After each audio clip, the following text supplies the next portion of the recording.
제가 올해 63살이 되었습니다. 30년간 운영하던 식당을 정리하고 은퇴를 결심했지요. 아침 6시면 일어나 밥을 지어 놓고 국과 반찬을 준비하는 게 저의 하루 일과였습니다. 저녁 9시가 되어서야 문을 닫고 집에 들어가면 그때서야 하루가 끝났지요. 힘들었지만 후회는 없습니다. 그 세월 동안 모은 돈 5억으로 아들 내외의 보금자리를 마련해 줄 수 있었으니까요. 우리 수혁이는 결혼한 지 3년이 되었습니다. 전세로 살면서도 늘 웃음을 잃지 않았지만 엄마로서 마음이 편치만은 않았어요. 엄마, 나 이번에 과장 승진했어. 어느 날 수혁이가 그렇게 말하더군요. 매일 아침 일찍 출근해서 밤늦게 들어오는 아들을 보면 안쓰럽지만 회사에서 인정받고 승진도 하니 대견하지요. 수혁아, 엄마가 식당 정리하고 돈이 좀 생겼어. 이참에 너희 집 하나 장만하는 게 어떨까? 그날 저녁 수혁이에게 말을 꺼냈습니다. 엄마, 그래도 돼요? 그 돈이면 엄마 노후 자금인데. 수혁이는 걱정스러운 눈빛으로 저를 바라보았지요. 난 너희가 잘 사는 게 보이면 그게 최고의 노후지. 엄마 걱정은 하지 마. 제 마음을 전하자 수혁이는 눈시울이 붉어졌습니다. 그렇게 우리는 집을 알아보기 시작했지요. 요즘은 집값이 너무 올라서 제가 모은 5억으로는 40평대 아파트를 사기에 부족했습니다. 수혁이가 회사 다니면서 모은 돈과 대출을 더해 겨우 마련할 수 있었지요. 엄마, 정말 이렇게까지 안 해주셔도 되는데. 수혁이는 자꾸 미안해했지만 전 오히려 가슴이 뿌듯했습니다. 제가 아침 일찍 나가 밤늦게까지 일하면서도 힘들지 않았던 건 다 우리 아들 잘 되라고 그랬던 거니까요. 어려서부터 아빠 없이 둘이 살면서도 수혁이는 늘 착하게 자랐습니다. 공부도 열심히 해서 좋은 대학, 좋은 회사에 취직하고 이제는 과장까지 됐으니 이보다 더 큰 자부심이 어디 있겠어요. 새 집으로 이사 가는 날 수혁이 내외는 연신 절을 하며 고마워했습니다. 어머님, 저희가 잘 살게요. 정말 감사합니다. 며느리도 눈물을 글썽이며 제 손을 잡았지요. 새 아파트에서 사는 아들 내외를 보면 가슴이 뭉클했습니다. 제가 식당을 하면서 번 돈으로 아들 공부시키고 결혼시키고 이제는 집까지 사줬다고 생각하니 뿌듯했어요. 그동안 힘들었던 시간들이 모두 보상받는 것 같았습니다. 하지만 그때는 몰랐지요. 제가 아들에게 집을 사준 것이 오히려 독이 될 줄은요. 그때 저는 그저 행복했습니다. 아들이 좋은 집에서 행복하게 살 것이라 믿었으니까요. 아들 내외가 새 집으로 이사한 지 한 달이 지났습니다. 매주 주말이면 아들 집에 가서 반찬도 해주고 청소도 도와주곤 했지요. 아들과 며느리는 맞벌이라 집안일을 신경 쓸 시간이 없다며 늘 고마워했습니다. 그러던 어느 날이었습니다. 어머님, 저기 말씀드릴 게 있는데. 며느리가 조심스럽게 말을 꺼냈습니다. 거실에 앉아 있는데 며느리의 표정이 어쩐지 망설이는 듯 했지요. 왜 그러니? 말해봐. 저희 거실장이 너무 낡아서요. 새로 바꾸고 싶은데. 며느리의 말에 거실장을 유심히 보니 확실히 색이 바래고 모서리도 조금 닳아 있었습니다. 전세 살 때부터 쓰던 거실장이라 그럴 만도 했지요. 그래. 새로 사면 되지. 얼마 정도 하는데? 백화점에서 봤는데 100만 원 조금 넣어요. 며느리가 눈치를 보며 말끝을 흐렸습니다. 어머님, 너무 비싸죠? 그냥 인터넷으로 알아볼게요. 저는 며느리의 말을 가만히 듣고 있다가 가방에서 백화점 상품권을 꺼냈습니다. 이거 내가 얼마 전에 선물 받은 건데. 100만 원짜리야. 나머지는 내가 채워줄 테니까. 너가 마음에 드는 걸로 사. 사실 그 상품권은 제가 일부러 구해놓은 것이었습니다. 안 그래도 낡아 보여서 제가 사주려고 했었거든요. 어머님, 정말요? 감사합니다. 며느리의 눈이 반짝였습니다. 주말에 같이 가서 골라볼까? 내가 시간 낼게. 네, 좋아요. 토요일에 가요. 그렇게 약속을 잡았습니다.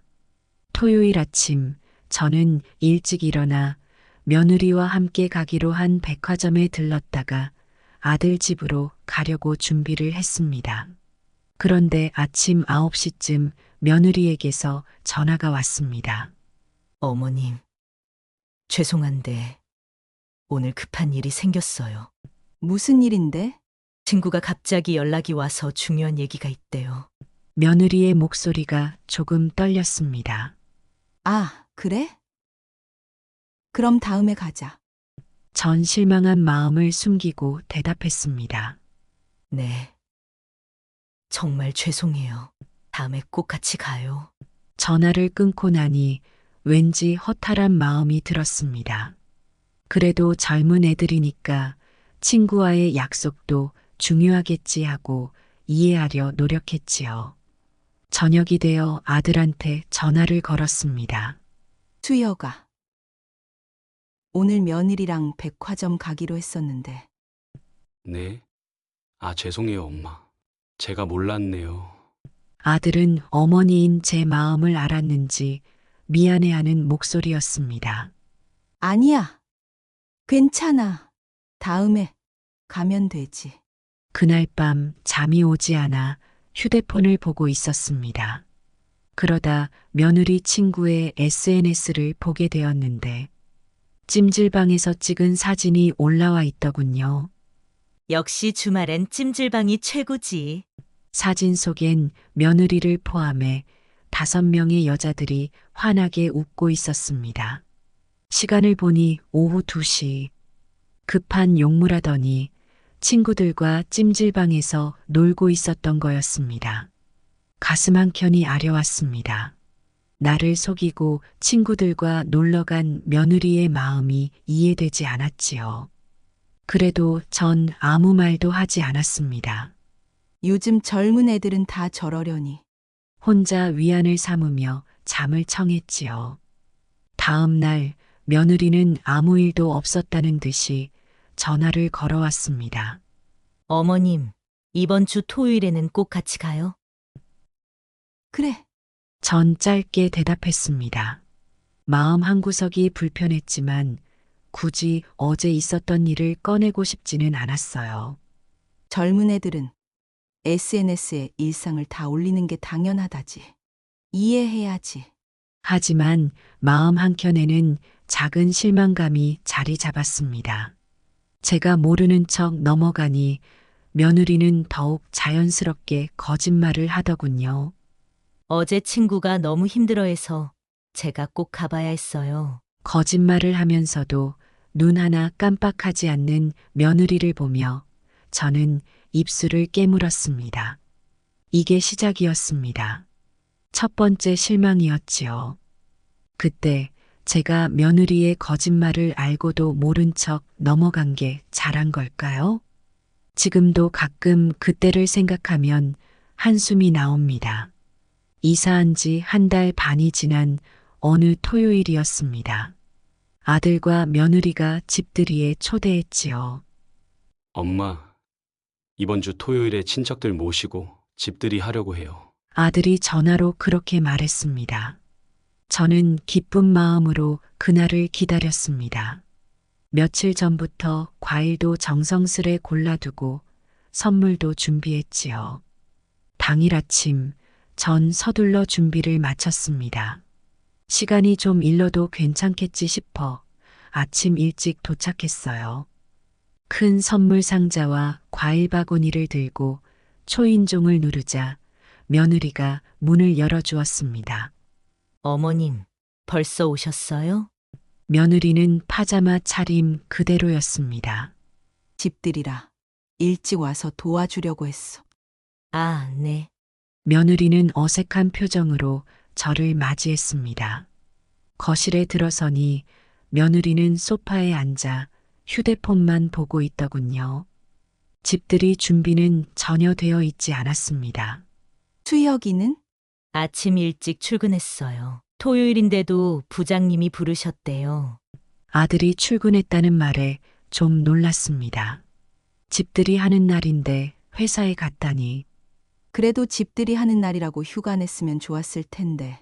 갑자기 급한 일이 생겼대요. 며느리는 시큰둥한 목소리로 대답했습니다. 저는 옷을 갈아입으러 화장실에 들어갔습니다. 화장실 선반을 보니 수건도 안 갈아놓고 휴지도 떨어져 있더군요. 손님 올 건데. 한숨이 절로 나왔습니다. 화장실에서 나와 보니 며느리는 여전히 휴대폰만 보고 있었어요. 시계를 보니 11시가 다 되어 갔습니다. 점심 준비는 어떻게 할 거야? 아, 네. 김밥집에서 주문하려고요. 뭐라고? 저도 모르게 목소리가 커졌습니다. 시댁 식구들 오시는데 김밥을 시켜? 요즘은 다들 그렇게 한다던데. 며느리는 휴대폰에서 눈을 떼지 않은 채 대답했습니다. 저는 부엌으로 가서 냉장고를 열어보았습니다. 텅 비어 있더군요. 장은 언제 볼 거야? 반찬도 없네. 어머님, 저희는 맨날 배달시켜 먹어서. 기막힌 대답이 돌아왔습니다. 시어머니가 5억이나 들여 사준 집들이에 김밥을 주문한다니. 내가 장을 보고 올 테니 냉장고 좀 정리해놔. 급하게 나가려는데 며느리가 불렀습니다.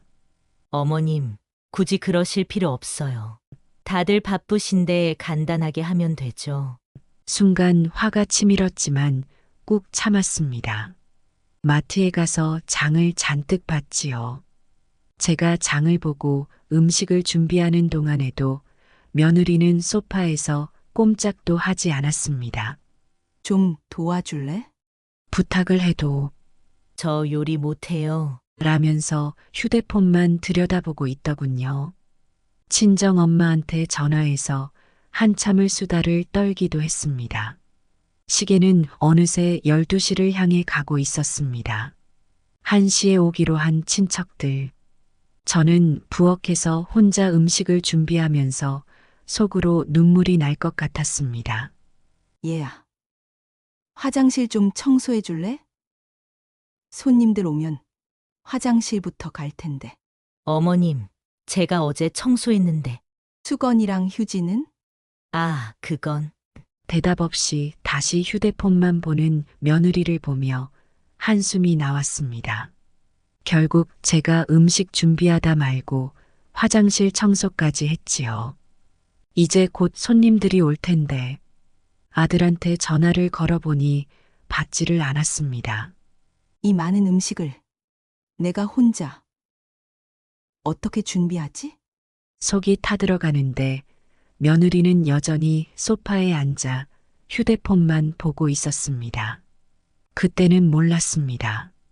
이게 시작일 뿐이라는 걸, 더 큰 일이 벌어질 거라는 걸. 음식 준비가 거의 끝나갈 무렵이었습니다.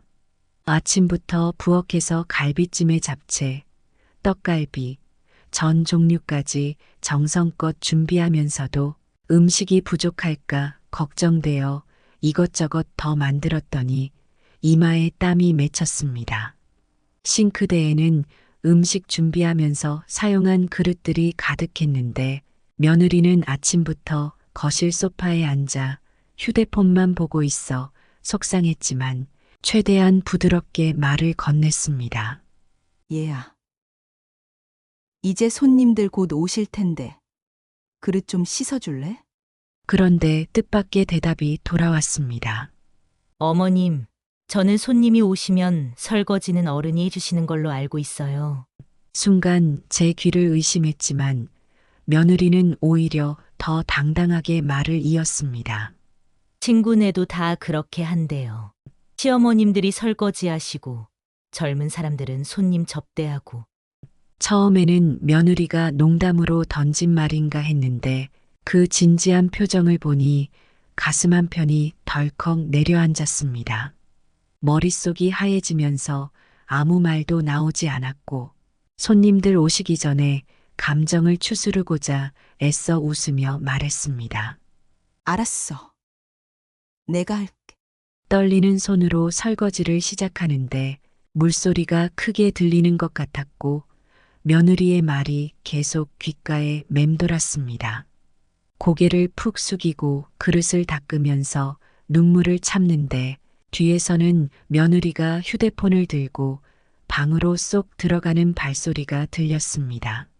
안방에서는 며느리가 친구와 통화하는 소리가 새어나왔습니다. 어휴, 나 이제 시어머니랑 있어서 통화는 나중에 할게. 그래도 집들이라 손님들 오시는데 내가 좀 바빠? 한 달 전 거실장을 사러 가기로 했던 날 친구들과 찜질방에서 웃으며 찍은 사진을 SNS에 올리던 며느리가 떠올랐습니다. 새벽부터 밤늦게까지 30년을 일하면서 모은 돈으로 마련해준 집인데 이제는 시어머니더러 설거지를 하라고 하는 며느리를 보니 그동안 참았던 서러움이 한꺼번에 밀려왔습니다. 설거지하는 내내 눈물이 그릇에 뚝뚝 떨어지는데 방에서는 며느리가 여전히 수다를 떨고 있었습니다. 아니, 그게 있잖아. 어제 산 옷 있잖아, 그게? 곧 오실 손님들 생각에 마음은 급한데 시어머니가 부엌에서 설거지하는 동안 며느리는 방에서 친구랑 통화하며 웃고 있다는 게 믿기지 않았습니다. 평생을 식당하면서 음식을 만들어 온 제가 아들의 결혼식 날 며느리를 처음 봤을 때의 기쁨이 무색하게 이렇게 허드렛 일을 하는 사람 취급을 받을 줄은 몰랐습니다. 물에 젖은 손으로 눈물을 훔치면서도 마음 한켠에서는 이렇게 키운 게 아닌데 우리 수혁이가 이런 여자를 만나다니 하는 생각에 가슴이 미어졌습니다. 손님들이 오시고 한창 식사가 이어지는 중이었습니다. 며느리는 어른들께 인사만 겨우 건네고는 잠시 화장실 좀 다녀오겠습니다. 라고 하더니 방으로 쏙 들어가 나오질 않았습니다. 수혁이 마누라는 어디 갔나? 어른들이 물을 때마다 저는 곧 나온다고 둘러대기 바빴지요. 음식을 나르고 차를 준비하고 설거지를 하면서도 방에서 들리는 며느리의 웃음소리가 귀에 박혔습니다. 손님들은 저를 안쓰럽게 바라봤습니다. 경숙이 너 힘들지 않니? 앉아서 좀 쉬지. 친척들의 걱정 어린 말에 괜찮다고 웃어 보였지만 속은 자꾸 쓰려왔습니다. 결국 손님들은 불편한 마음에 일찍 자리를 털고 일어나셨지요. 다음에 또 오마. 수고했다. 마지막 손님이 돌아가시고 현관문이 닫히자마자 저는 부엌으로 갔습니다. 이제야 방에서 나온 며느리가 거실을 서성이더군요. 어머님, 저는 이만 방에 들어가 볼게요. 마치 남의 집에 놀러온 손님처럼 말하는 며느리를 보는 순간 그동안 참았던 분노가 치밀어 올랐습니다. 저는 며느리 앞에서 수세미를 다 찢어버렸습니다. 네가 사람이 맞냐? 손님들 오셨을 때 너는 뭐 한 거야? 시어머니가 음식 나르고 설거지하는데 통화하면서 깔깔대고 방문 닫고 웃는 소리는 내가 다 들었어. 내가 30년을 식당에서 번 돈으로 니네 집 사준 게 이런 대접 받으려고 한 게 아니야. 거실장도 사러 가자고 해놓고 찜질방 간 거, SNS에 찍은 사진 올린 거 다 봤어. 내가 식당 할 때는 말이야. 명절에도 쉬어본 적이 없어. 손님들 밥 먹이고 설거지하는 게 그렇게 힘들어? 내가 평생 해온 일이야. 그래. 넌 손님 접대한다고 했지? 근데 손님들 오셨을 때 뭐 했어? 방에서 전화나 하고. 며느리가 이럴 수가 있어? 내가 사준 집에서 이렇게 살 거면, 시어머니를 이렇게 대할 거면 차라리 나가서 살아. 돈이 뭐가 중요해? 네가 이런 며느리인 줄 알았으면 우리 수혁이 너한테 안 줬어. 아니, 요즘이 어떤 시대인데 이러세요? 저도 직장 다니면서 고생하는데 주말에 좀 쉬면 안 돼요? 그리고 제가 친구들이랑 약속이 있다고 분명히 말씀드렸잖아요. SNS는 제 개인 공간이에요. 보시면 안 되는 거였어요. 저도 이제 참다 말씀드리는 거예요. 어머님은 저희 집에 와서 이러시면 안 되죠. 제가 매일 청소하고 설거지하고 저도 이제 가만히 못 있겠어요. 니네 집. 그래, 맞다. 내가 사준 집이니까 니네 집이지. 내 피땀으로 번 돈으로 산 이 집. 수혁이 고생하지 말라고. 너희 둘 잘 살라고. 내가 전 재산을 다 쏟아부었어. 내가 돈이 아까워서 이러는 줄 알아? 내 마음이 서러워서 그래. 방금도 손님들 앞에서 내가 얼마나 창피했는지 알아? 경숙이 너 힘들지 않니? 라고 하는데 뭐라고 대답해? 내가 30년을 했던 게 식당 일이야. 너는 그게 그렇게 힘들어. 나는 매일 새벽부터 밤까지 일했어. 명절에도 쉬어본 적 없어. 손님 상 치우고 설거지하는 게 뭐가 그렇게 자존심 상해? 시어머니라고 무시하는 거야? 네가 이런 사람인 줄 알았으면, 아들한테 이런 며느리가 올 줄 알았으면 내가 절대로 결혼 안 시켰어. 됐어요. 그렇게 돈 얘기를 자꾸 하실 거면 다 갚아드릴게요. 얼마예요? 5억이요? 6억이요? 말씀해보세요. 어차피 대출도 저희가 다 내고 있잖아요. 이제 와서 그렇게 돈 얘기하면서 저한테 이러시는 게 맞나요? 제가 하인도 아니고 친정엄마한테는 이러실 자신 없으시죠? 저도 이제 더는 못 참겠어요. 돈은 다 갚을 테니까 앞으로 저희 집에 오지 마세요. 너 뭐라고 했어? 너희 집에 오지 말라고? 그래. 좋아. 다시는 안 올게. 친정엄마 얘기는 꺼내지도 마. 너희 친정엄마가 나처럼 식당에서 한평생 일했어? 이 집 살 때 돈 보태주셨니? 내가 평생 허리 한번 제대로 못 펴보고 일한 게 너 이런 집에서 이따구로 살게 하려고 그랬던 거냐? 돈 갚는다고? 그래. 갚아. 내가 돈 때문에 이러는 줄 알아? 아니다. 갚지 마. 이 집에서 당장 나가. 내일이라도 당장. 내가 아들 며느리 준 집이지. 이런 며느리 주려고 준 게 아니야. 방금 손님들 앞에서 한 행동도 모자라서. 이제는 날 더러 오지 말라고? 수혁이가 이런 여자 만난 건 내 잘못이야. 내가 이 집에 5억이나 보탰어. 근데 네가 뭔데 나보고 오지 말라고 해? 너는 SNS에 올린 사진이 창피하지도 않니? 시어머니는 부엌에서 설거지하는데 방에 들어가서 통화하고 내가 그동안 널 내 딸처럼 생각했는데 네가 이럴 줄은 몰랐다. 너희 집 웃기지 마. 이게 누구 덕분에 생긴 집인데? 내가 여기 다시는 안 올게. 그래도 이런 며느리 얻은 게 너무 서러워서 아들한테는 내가 따로 연락할 거야. 이제 됐지? 차가운 밤 공기를 맞으며 집으로 돌아왔습니다. 현관문을 열자마자 쏟아지는 눈물을 감당할 수가 없었습니다. 30년 동안 식당하면서 힘들 때마다 버틸 수 있었던 건 다 우리 아들 생각 때문이었습니다. 손님들 밥 먹이고 설거지할 때도 우리 수혁이 좋은 집에서 살게 해주자. 이 생각뿐이었는데, 그래서 모은 돈으로 아들 결혼시키고 새 집도 사줬는데, 그런데 이게 뭡니까? 시어머니 보고 설거지하라더니, 손님들 오셨는데 방에 들어가서 통화나 하고, 휴대폰을 보니 수혁이한테서 온 부재중 전화가 수십 통이나 와 있었습니다. 지금은 받고 싶지 않았습니다. 아들이 미안하다고 해도, 며느리가 잘못했다고 해도 이미 생긴 상처는 지워지지 않을 것 같았습니다. 부엌으로 가서 찬물을 한 잔 따랐습니다. 손이 덜덜 떨려서 물잔을 제대로 들 수가 없었습니다. 식당할 때는 무거운 쟁반도 거뜬히 들었는데 오늘따라 모든 게 무겁게만 느껴졌습니다. TV도 틀지 않고 어두운 거실에 홀로 앉아 있는데 창밖으로 보이는 달빛이 너무나 쓸쓸해 보였습니다. 내가 잘못한 걸까? 요즘 시대가 그런가? 아니야. 사람 돌이라는 건 시대가 바뀌어도 변하지 않는 거야. 시어머니한테 설거지하라고 시키는 게 말이 되나. 손님들 계실 때 방에서 전화하고 있는 게 말이 되나. 더는 생각하고 싶지 않아 자리에서 일어나 방으로 들어왔습니다. 평생 일하면서 번 돈으로 사준 집인데 이제는 그 집에 가지 말라고 하다니 베개를 끌어안고 소리 없이 울었습니다. 내일이면 또 수혁이가 전화하겠지. 미안하다고 용서해달라고 하겠지. 하지만 이번만큼은 쉽게 용서할 수 없을 것 같았습니다. 시계는 자정을 향해 가고 있었지만 잠은 오지 않았습니다. 그날 이후 일주일 동안 전화를 받지 않았습니다.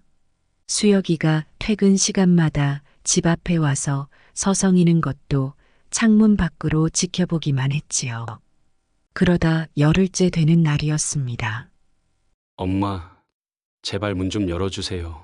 아들의 애원하는 목소리에 더는 그냥 있을 수가 없었습니다. 현관문을 열자 수혁이가 며느리와 함께 서 있었습니다. 엄마, 수혁이는 눈시울이 붉어져 있었고 며느리는 고개를 푹 숙이고 있었습니다. 들어와서 얘기해. 차라도 한잔하자며 부엌으로 가려는데 수혁이가 제 손을 잡았습니다. 엄마, 정말 죄송해요. 저희가 잘못했어요. 아들은 며느리를 대신해 사과했지만 제 마음은 쉽게 풀리지 않았습니다. 그래도 아들이 이렇게 찾아온 걸 보니 조금은 위안이 되더군요. 알았어. 앉아. 셋이 거실에 앉았지만 아무도 먼저 말을 꺼내지 못했습니다. 한참을 침묵하다 며느리가 조심스레 입을 열었습니다. 어머님, 정말 죄송합니다. 하지만 전 아무 말도 할 수가 없었습니다. 그날의 일이 자꾸 떠올라서 다음 날부터 식당에서 같이 일하던 언니들을 만나기 시작했습니다. 경수가 너무 속상해하지 마. 요즘 젊은 것들은 다 그래. 맞아. 우리 며느리도 그래서 내가 얼마나 속이 탔는지 몰라. 친구들은 저마다의 이야기를 들려주며 위로해 주었습니다. 내가 듣기로는 요즘 젊은 애들은 SNS에 뭐 시어머니 욕도 막 올린다며? 그러니까 우리 때랑은 많이 다르지. 한숨 섞인 대화가 이어졌습니다. 그런데 며칠이 지나자 수혁이가 또 찾아왔습니다. 이번에는 혼자였지요. 엄마, 우리 집에서 살림 좀 알려주실래요? 뭐라고? 와이프가 회사 그만뒀어요. 아들의 말에 깜짝 놀랐습니다. 갑자기 왜? 그날 일 이후로 계속 생각을 했대요. 자기가 너무 잘못했다고. 아들의 말을 들으니 마음 한켠이 아려왔습니다. 하지만 전 고개를 저었습니다. 안 돼. 걔가 날 보면 더 불편해할 거야. 엄마, 그렇게 한 달이 지났습니다. 매주 주말마다 수혁이 내외는 찾아왔고 그때마다 며느리는 눈물로 용서를 빌었습니다. 하지만 제 마음은 쉽게 풀리지 않았습니다. 식당 할 때 같이 일하던 언니들을 만나면 요즘 이야기를 많이 했지요. 요즘 젊은 것들은 부모님께 인사도 제대로 안 한다더라. 그러니까 다들 자기만 알지. 경숙이 너는 그래도 다행이야. 우리 며느리는 애 낳고 나서는 아예 나를 쳐다보지도 않아. 친구들의 위로가 되면서도 한편으로는 마음이 더 아팠습니다. 어느덧 계절이 4번 바뀌었습니다. 수혁이는 매주 전화를 해왔지만 며느리와는 연락이 끊긴 지 오래였지요. 그러던 어느 날이었습니다. 엄마, 저 아들이에요. 수혁이의 목소리가 떨렸습니다. 와이프가 임신했어요. 순간 가슴이 덜컥 내려앉았습니다. 손주라니. 축하한다. 짧게 말하고 전화를 끊었지만 그날 밤 잠을 이루지 못했습니다. 달이 차오르듯 며느리의 배도 불러왔고 아들은 매달 며느리의 근황을 전해주었습니다. 엄마, 와이프가 입덧이 심해서 엄마, 이번에 태명이 정해졌는데 전화기 너머로 들려오는 소식에 마음이 조금씩 흔들렸습니다. 그러다 초겨울, 첫눈이 내리던 날이었습니다. 엄마, 손주 봤어요. 아들이에요. 수혁이의 들뜬 목소리가 수화기 너머로 들려왔습니다. 병원 이름을 물었지만 찾아가진 못했습니다. 아직은 마음의 준비가 되지 않았습니다. 그리고 석 달이 지났습니다. 어머님, 며느리의 목소리였습니다. 100일 잔치에 꼭 와주세요. 제발. 떨리는 목소리에 진심이 묻어 있었습니다. 아기 이름이 수민이에요. 할머니, 보고 싶어 해요. 첫 손주의 이름을 듣는 순간 그동안 쌓아두었던 마음의 벽이 조금씩 허물어지는 것 같았습니다. 100일 잔치 날 떨리는 마음으로 예식장에 들어섰습니다. 어머님, 며느리가 아기를 안은 채 달려왔습니다. 죄송해요. 정말 죄송해요. 며느리의 눈에서 눈물이 흘렀습니다. 제가 임신하고 출산하면서 깨달았어요. 부모님 마음이 어떤 건지, 어머님께서 수혁이를 키우실 때 얼마나 고생하셨을지. 아기를 품에 안겨주는 며느리의 손이 떨리고 있었습니다. 그때 거실장 사러 가자고 해놓고 찜질방 간 것도, 손님들 오셨을 때 방에만 있었던 것도, 특히 설거지. 그때 어머님께 너무 죄송한 말씀을 드렸어요. 며느리는 계속해서 눈물을 흘렸습니다. 이제야 알겠어요. 시장에서 식당 하시면서 번 돈으로 저희 집을 사주신 게 그게 얼마나 큰 사랑이었는지.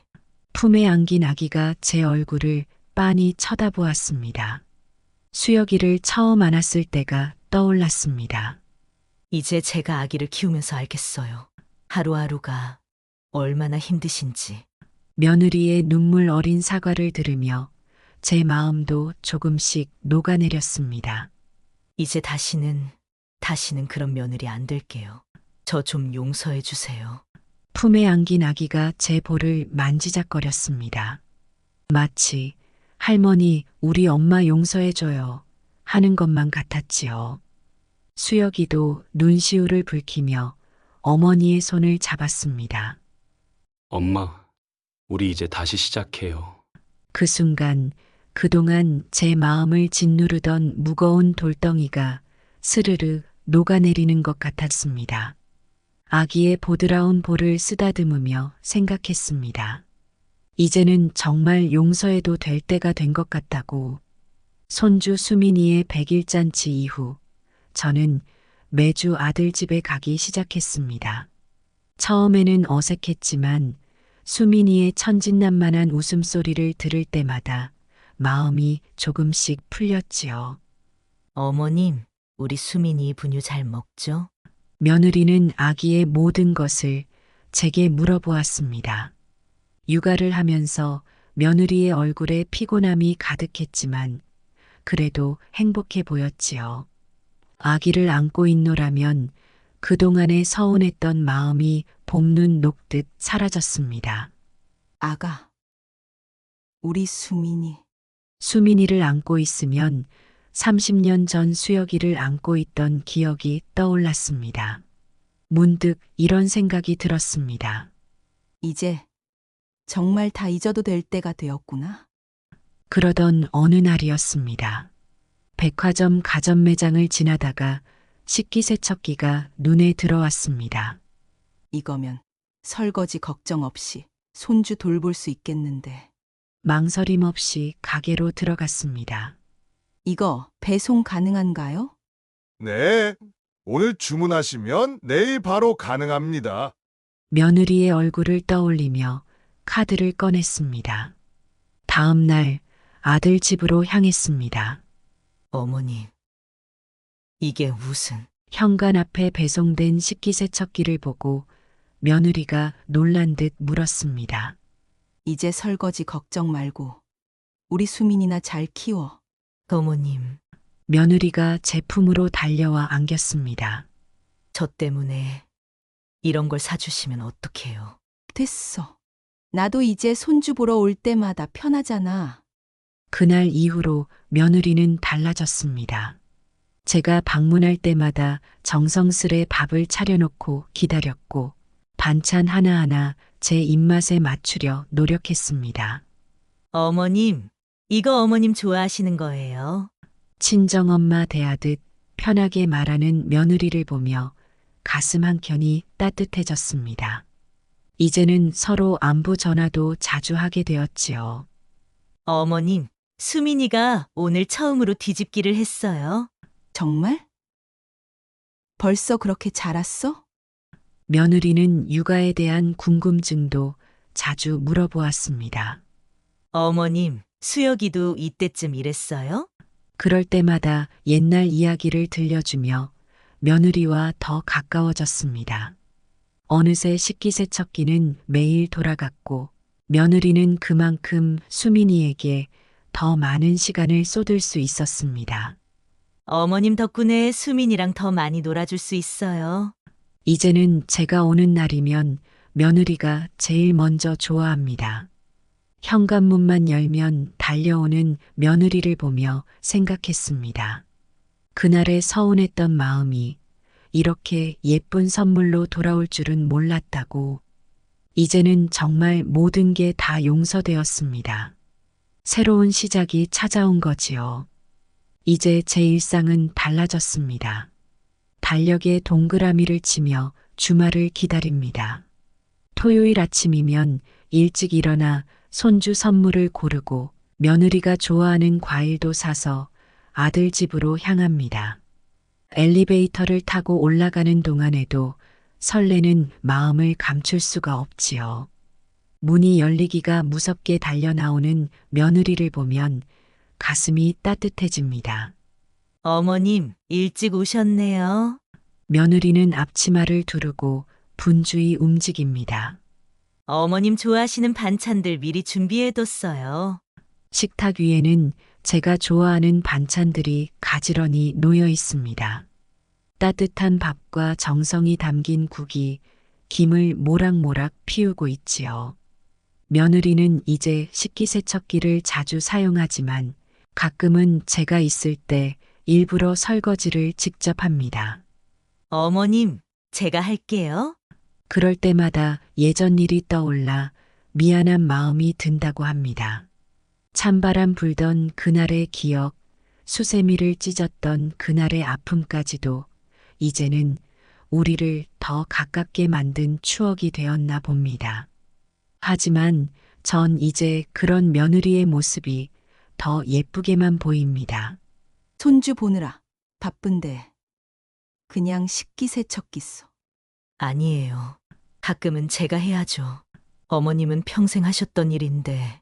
며느리의 눈시울이 붉어질 때면 저도 마음이 뭉클해집니다. 저녁이 되면 수민이 육아 상담이 시작됩니다. 주방 식탁에 마주 앉아 따뜻한 차를 마시며 이야기는 끝없이 이어집니다. 어머님, 수민이가 요즘 이유식을 잘 안 먹으려고 하는데 어떡하죠? 수혁이도 그럴 때가 있었어. 내가 방법을 알려줄게. 어머님은 어떻게 그렇게 잘 아시나요? 전 아직도 육아가 어려워요. 나도 처음엔 다 그랬어. 시행착오를 겪으면서 배워가는 거야. 마치 오랜 친구처럼 혹은 친정엄마와 딸처럼 서로의 마음을 나눕니다. 육아의 고민부터 살림의 노하우까지 며느리는 제게 모든 걸 물어봅니다. 창밖으로 지는 노을이 물들 때까지 우리의 이야기는 끝이 없지요. 어머님, 전 이제 알겠어요. 왜 시어머니들이 며느리들한테 살림 노하우를 알려주시는지. 돌아가는 길에는 며느리가 꼭 배웅을 나옵니다. 수민이를 아는 채 엘리베이터까지 따라 나와서는 어머님, 조심히 가세요. 다음 주에 꼭 또 오세요. 따뜻한 목소리가 저녁 공기에 살포시 녹아듭니다. 그 말 한마디에 다음 주까지 행복할 것 같습니다. 이제 저는 압니다. 인생이란 것이 봄날의 꽃처럼 늘 예쁘기만 한 것은 아니라는 걸. 때로는 차가운 겨울바람이 불어와 마음을 시리게 할 때도 있지만 그 추운 겨울이 지나고 나면 반드시 따뜻한 봄이 온다는 것을. 어두운 밤이 깊어질수록 새벽은 가까워지듯 서로를 이해하지 못했던 그 시간들이 오히려 우리를 더 단단하게 만들어 주었나 봅니다. 식당에서 보냈던 30해의 세월도, 아들을 키우며 흘린 눈물도, 며느리와의 갈등으로 아팠던 시간들도 모두가 지금의 행복을 위한 디딤돌이었나 봅니다. 마치 봄날 꽃이 피기 위해서는 겨울날의 매서운 바람도 필요한 것처럼 우리 가족도 그렇게 성장했나 봅니다. 수민이의 첫 걸음마를 보며 생각합니다. 아기가 처음부터 잘 걸을 순 없듯이 가족이 되는 길도 그렇게 하나씩 천천히 배워가는 것이었나 봅니다. 우리 가족도 저렇게 한 걸음 한 걸음 걸어왔다고. 서로를 이해하지 못해 아파하던 순간도, 눈물로 밤을 지새우던 그때도 모두가 지금을 위한 걸음이었다고. 넘어지고 일어서기를 반복하면서 여기까지 왔다고. 때론 서로에게 상처를 주기도 하고, 때론 이해하지 못해 등을 돌리기도 했지만 그 모든 순간이 지금의 우리를 만들었다고. 이제는 진정한 가족이 되었습니다. 더 이상 시어머니와 며느리가 아닌 한 아이의 할머니와 엄마로, 한 남자의 어머니와 아내로 서로의 마음을 이해하고 서로의 아픔을 감싸 안아주는 그런 가족 말입니다. 봄날의 따뜻한 햇살처럼 서로를 비추어주고 여름날의 시원한 그늘처럼 서로를 감싸 안아주는 그런 단단하고 따뜻한 가족이 되었습니다.